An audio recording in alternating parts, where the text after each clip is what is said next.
Mais on n'a pas envie de mourir à 10% parce qu'on s'est fait grab quoi. C'est un détail. C'est un détail. Oh, Oh. bah écoute. Non, en plus de ça, Roy, normalement on devrait trouver des strong hitbox assez facilement, entre guillemets. Donc on va pouvoir Entre lui guillemets, mettre... ouais, bien sûr. On Entre sait guillemets, jamais, on ouais. sait jamais. Une douille, moi je mets toujours un doute dans mes phrases. J'ai pas envie de curse qui que ce soit. Et le caster curse ça me connaît bien. Donc je fais attention à ce que je dis. Ouais, c'est toujours ça. Et comme tu l'as Oh là dit, là. Oh là là. voilà, Oh là c'est... là. il faut y faire attention, on l'a bien dit, avec Sirov. T'as pas l'impression qu'il joue un Dicket, t'as l'impression qu'il joue un perso beaucoup plus rapide que ça. Et la pression est déjà présente sur le début de cette stock. Au moins, on aura un match vraiment très axé bagarre, beaucoup. Ah ouais, vraiment la bagarre, on aime ça ici. Un Donkey Kong qui va taper le singe, tout ça. Et Roy qui est connu pour taper des fantômes. Voilà, il tape, il tape, il tape. Et puis quand il tape ça plus, touche. et bah, il se fait attraper. C'est ça qui est bien avec Roy, c'est que voilà, t'as les hitbox et tu, voilà, tu tues les spams, t'es très safe avec, et dès que ça touche, bah tu... Oh, je suis content, Et je suis content, ça touche. je tape, j'ai mon épée. Et hop, et là maintenant, bientôt je tape et je tue. On a des Jabbaker, on a des side B à l'edge, on a tout ça.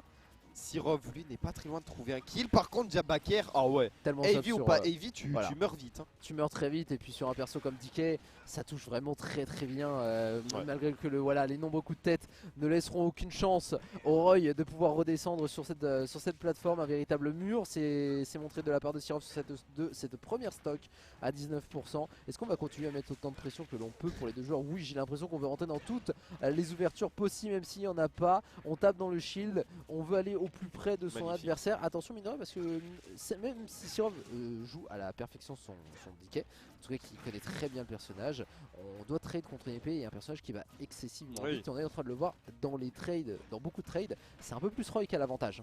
Ouais, c'est clairement Roy qui a avantage parce que justement il a cette épée et il va récupérer les landings, il va récupérer les air dodge tranquillement. Et là on voit que si on joue entre guillemets parfaitement, et bah DK il va plus faire grand chose parce que voilà, on prend une sauce colossale, 46% grâce à ces 2-3 nerfs. Jab F smash, on a vu qu'on était bien derrière, on va en profiter, déjà 76%. Après on a le clutch factor de Sirov est absolument infini ici. Qu'est-ce qu'il tente? Je ne sais pas, à mon avis on s'est peut-être loupé. Du coup résultat, on va être envoyé en tech chase grâce à ce down tilt. On va même tech ce down B, on cherche des ouvertures, un petit side B. On va le laisser paniquer, pas de forwarder parce que la tech était bonne. Mais on continue à pousser son avantage côté Sieko ici. Voilà, on met une bonne pression, très bonne réponse cependant avec cette up B qui va permettre à Sirov de potentiellement trouver un kill ici. Et encore une fois le coup de tête qui va repousser son adversaire vers le haut avec un backer sur la réception. On a voulu aller rattraper l'edge mais plus rapide. Sirov aura récupéré cette stock et c'est le moment dont on parlait, 123% pour un DK qui doit quand même affronter le ledge, quelques petits up B, on met beaucoup de dégâts mais là le S-Smash, comme tu l'avais dit, heavy ou pas heavy, quand tu touches le manche, ça dégage. Tu décolles. Il a voulu faire la douille classique. Tu décolles. Il a voulu faire ça. Il a pris Sieko pour quelqu'un qui connaissait rien au jeu. Il a tenté le neutral B. Il sait, Sirov, qu'il n'y a pas de lag parce qu'il il joue son perso. Et du coup, il s'est dit allez, on va bourrer direct, on va up B. Il va essayer de punir le neutral B. Sieko, non.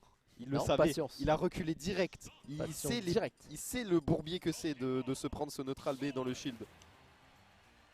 Et du coup, première game pour le joueur de Roy ici. Je sais plus de quelle région il est, Sieko. Attends, c'est toujours... Ah j'ai eu peur. Demain j'avais cru voir un Olimar, je me suis dit attends, qu'est-ce qu'il nous fait Sirov? Ouais, non mais t'as raison de dire quoi? T'as raison de dire quoi parce que c'était bizarre. Non. En tout cas on est reparti et cette fois-ci il sera sur PS2. Beaucoup. Donc bon, une map... Même layout, mais plus d'espace. C'est un peu ça. Pourquoi pas, pourquoi pas. On a également une blast zone haute qui est assez basse et pour les ding dong c'est excellent pour DK. Je sais qu'il les trouve très bien sur PS2, je l'ai vu beaucoup. Donc on doit peut-être, on va jouer là-dessus à mon avis. Côté Sieko on a potentiellement plus d'espace pour jouer autour du DK. Donc ça reste également plutôt bon pour Roy. On s'est fait, on s'est fait douiller. C'est très unfortunate de la part du joueur de Roy ici et du coup...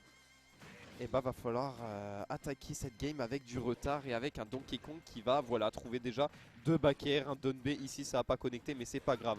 On trouve les pourcentages, les dégâts sont présents, le mal est fait. Et Sirov va clairement continuer à en profiter ici.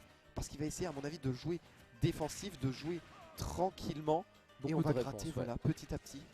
Beaucoup simplement de réponses avec le nommé up B pour repousser son adversaire à 160%, 104%, on est au maximum de rage. Oh Là là, du côté de Sieko, pardon, du côté de Sirov, le upper qui n'aura pas raison du joueur du joueur de Roy, son side B non plus. Enfin, c'est vrai qu'il va venir tenir une nouvelle fois avec son DK qui tente de repousser et on ne reviendra pas. Tout à fait, tu as raison.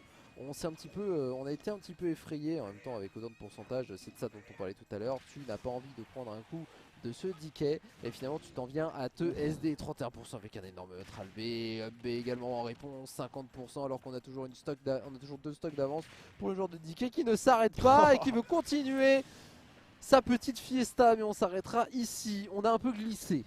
C'est l'effet singe. C'est l'effet singe. Il lui a mis des dingueries vraiment. Et là, du coup, on a trop de retard côté Sieko, à moins qu'on trouve une bonne stock et qu'on arrive à bien fermer le jeu. Sinon, ça semble se diriger pour une game 2 pour Sirov. En plus de ça, on couvre encore une fois bien le saut. Et là, grab, bah t'es mort, évidemment.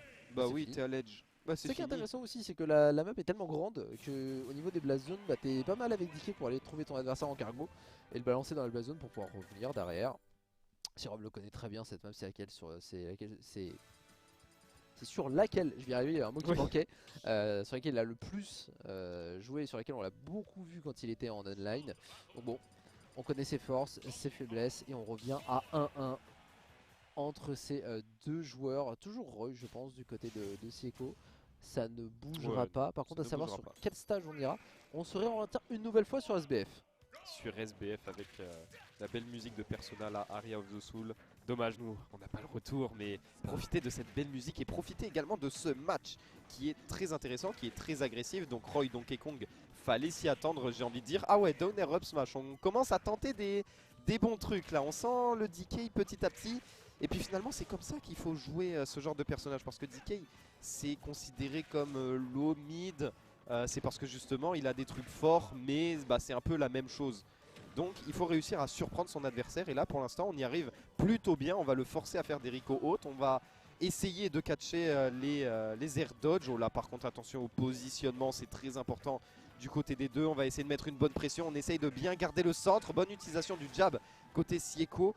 On sent qu'on joue au corps à corps, on sent qu'on a peut-être un peu peur, mais le back air ici est excellent en drop de plateforme. Premier kill cette fois-ci du côté de Sieko, revenge immédiat avec le upper de Sirov. Et quel début de game, hein. Les deux joueurs qui prennent la stock directement chacun de leur côté. Alors que Sieko reprend une nouvelle fois ses phases d'agression. Il est hors de question de laisser à Sirov la joie de pouvoir trouver certaines de ses phases, 55%. Le smash n'est pas loin, on n'a juste pas rebondi assez haut pour ce Roy, histoire de se faire avoir, mais c'est pas grave, toujours pareil. Et le ding donc a été instantané. Cargo into upper, c'est dévastateur et ça prendra sur SBF qui a un plafond aussi très bas comme celui de PS2. Récupération de stock et Sirov qui inscrit une nouvelle fois sa domination dans cette troisième game. Ouais, il s'est très bien adapté ici, il trouve de bonnes ouvertures. Il prend pas trop la pression comme à la première game, et Sieko lui peut-être un peu plus perdu. Alors il trouve quelques ouvertures, mais il finit toujours par se faire reverse, notamment par ce side B. Heureusement on le trouve également de notre côté, du côté de Roy. Ici on va couvrir la roll, malheureusement on était mauvais côté, résultat on ne trouvera pas le back air. En revanche ici on le trouvera, le jab back air classique 66%. En un combo c'est rattrapé, mais où est le combo quand on a un Donkey Kong sur notre dos, quand on a un Donkey Kong qui nous attrape immédiatement? Qu'est-ce que ça fait peur là, à mon avis on est en pourcentage de ding dong en plus de ça. Non plus à 94%, un peu chaud. Par contre on est resté sur l'edge un peu trop longtemps. Pour ce qu'on n'a pas su trop comment se repositionner. Finalement ce sera le down B pardon, qui aura raison du joueur de Roy. 2-1 pour un Sirov qui s'est un peu fait surprendre première game, mais qui maintenant est en train de dérouler sur ce BO5. Balle de match pour lui. On va voir si Sieko arrive à se reprendre. On restera sur Roy à ce que je vois, toujours contre le DK de Sirov. Je pense qu'on changera pas de map. Non, il n'y a pas beaucoup de chance. Pas beaucoup de chance, en effet on semble être toujours sur Small Battlefield et on y retourne à la guerre, la bagarre, tout ça. on va essayer de taper. Il va falloir bien capitaliser sur ces phases d'ouverture. C'est vrai qu'on a eu un peu plus de mal là, le upper into. Wow. Downer était excellent, malheureusement ça ne suffira pas. Jab, F smash, pas de downer ici au niveau de la Rico. Pareil, Sirov qui fait très attention à ses Rico qui arrive bien à mix-up, qui arrive bien à toujours surprendre son adversaire, peu importe en fait les phases de jeu où il est toujours plein de surprises et c'est bien ça la force qu'on peut en tirer de ces heavy qui vont donc faire derrière super mal et trouver des kills, des pourcentages très facilement. Tout à fait, et ces pourcentages il les trouve encore avec certains de ses pairs, on le connaît. On sait quoi avec Roy, tu as envie d'aller trouver quelques petits quelques nerfs, trouver tes hitbox. Et il le sait bien qu'il doit sauter en même temps que lui pour aller le chercher. Double back air, et le deuxième touchera Seco en rendant cette phase de la trap un petit peu caduque pour le joueur de Roy, qui essaye tant bien que mal d'installer la pression sur cette phase mais qui ne prendra pas, qui va se prendre la mandale, en tout cas le pied du siècle face à Sirov. Pas de récupération de stock, mine de rien, les deux joueurs sont au coude à coude. Mais ce back air lui sera bien suffisant pour le DK de Sirov afin de clôturer cette première stock et peut-être profiter de barrage. Non, excellente réponse de la part de Seco.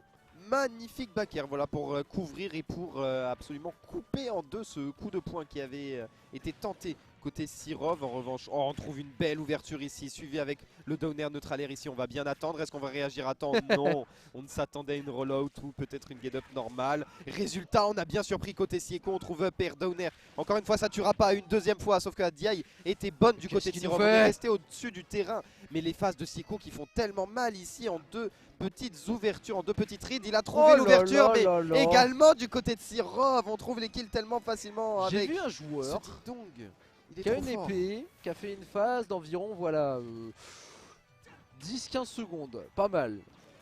DK en 2 secondes, je t'attrape, je te ding dong. C'est un truc de fou. C'est la... Et il le fait si bien. Et il le fait si bien. Il l'a attrapé genre naturellement, genre en mode all according to the plan. Tranquille, tout va bien, j'ai tout prévu les gars. J'ai plusieurs centaines de matchs d'avance sur toi. Et le dumping to up smash. Tout se déroule sur le Kaku. C'est impressionnant ce qu'il nous a proposé la Sirov. 3-1, Sirov qui n'aura pas trouvé les réponses. En tout cas première game oui, mais pour les 3 autres non. Sirov aura été meilleur. Une bonne gestion au niveau du neutral et surtout les bonnes réponses où il a